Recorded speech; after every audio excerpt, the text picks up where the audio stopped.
төрийн байгуулалтын байнгын орооны гишүүдээ Монгол Улсын үндсэн хуулийн 26 дугаар зүйлийн 1 хэсэг, Монгол Улсын их хурлын тухай хуулийн 8 дугаар зүйлийн 8-1-ийн 1 дэх заалд, хууль тогтоомжийн тухай хуулийн 5 дугаар зүйлийн 5-1 дэх хэсэг заасан бүрийн эрхийнхээ хүрээнд Монгол Улсын төр нийгмийн нэр зүтгэлтэн Жамсрангийн Самбуугийн Мендэсний 130 жилийн ойг тэмдэглэн өнгөрүүлэх талаар авах зарим арга хэмжээний тухай Улсын их хурлын тогтоолын төслийг Улсын их хурлын нэр бүхий 101 гишүүний хамтаар санаачилж байгаамаа.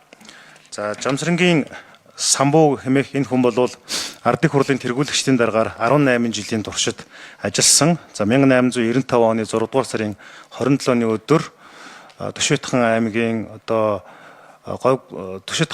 одоогийн Төв аймгийн Бүрэн сумын 3 хүрийн дэнч хэмээх газар төрсэн байгаа. За тэгээд энэ хүний хувьд гэх юм бол 3 том үндэслэл байгаа. Нэгдүгээрт Дэлхийн 2 дугаар дайн болон хүйтэн дайны жилүүдэд Монгол төрийн бодлогыг хатамжилж Монголын төрийн хар хүн, түүний хичээл зүтгэл, хувийн шунлаас ангид төр олон нийтийн үйл хэргийг хэрхэн авч явах тухай маш том үн цэнтэй хувь нэмэр байр суурь, суртахууныг бий болгосон.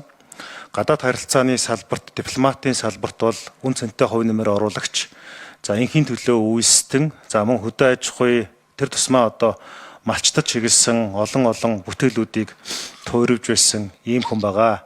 За тэгээд энэ хүний хувьд бол ер нь орчин үед authentic leaders буюу жинхэнэ манлайлал гэдэг ойлголт бол Харвардын судлагтхунд хүртэл байгаа. Тэгэхээр бид нэр өнгөрсөн түүхээ аль нэгэн улс төрийн шалгуураарч гэдэг юм уу, цаг төрийн шалгуураас нь илүү Монголын төрийн энэ алтан аргамжийг хатамжилж явахад үн цэнтэй хувь нэмэр оруулсан өтгөс буурлуудаа бас хүндэтгэж, за тэгээд тэр хүмүүсийн бас энэ төрийг барих, ёс суртахуун, төрийг барих тэр гүн ухаанаас нь бас хойч үедээ сурталчлах, таниулах чиглэлээр бас Монголын төр энэ алтан аргамжны бодлогодоо авч явах ёстой гэж үзсэн.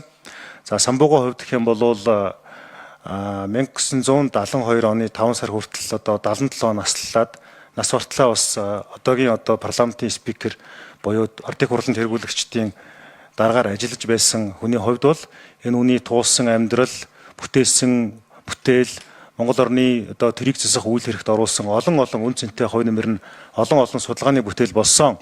Ингээ эх жилийн бас энэ хүний 130 жилийн Мендэсний 130 жилийн ойг тохиолдуулаад энэ тогтоол гаргаж, улмаар энэ тогтоолын дагуу бас энэ эрдэм шинжилгээний хурал, за дээрэс нь бас баримтад нэвтрүүлэг, за мөн ном бүтээлийг нь гаргах зорилгоор алдаршуулах зорилгоор энэхүү тогтоолыг санаачилж Улсын хурлын нэр бүхий 101 гишүүн гарын үсэг зурсан байгаа.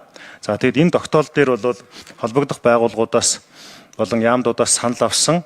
За тэгээд өчигдөр бас засгийн газрын хэрэглэх газрын дарга Учрал сайд, за хууль зүйн дотоод хэргийн сайд Алтан гэрэл, за Улсын хурлын хамгийн газрын дэд дарга Ариун хур болон бас ерөнхийлөгчийн хамгийн газартаа бид нар зөвшөлдсөд энэ тогтоол дээр бас засгийн газарт ойг тэмдэглэн өнгөрүүлэх тухай чиглэл өгсөн байдлаар ингээд редакцийн хариулгыг нь бас засъя гэж тохирсон. Ингээд засгийн газараас бол яг энэ хууль журмынхаа дагуу ойг тэмдэглэн өнгөрүүлэх нарийн товыг бол засгийн газрын тогтоолоор тогтоохоор болсон байгаамаа. Тэгээд хуулийн иж бүрдэл талаасаа бол бүх зүйл бүрдсэн байгаа. За тэгээд тогтоол болон хуулийн төсөл тавигдах бүх шаардлагууд бол хангагдсан байгаа. Ингээд эрхэм төрийн байгуулалтын байнгын хорооны гишүүд та бүхнийг энэхүү тогтоолын төслийг хэлцэх асуудлаар дэмжиж өгнө үү гэж хүсэж байна. Баярлалаа.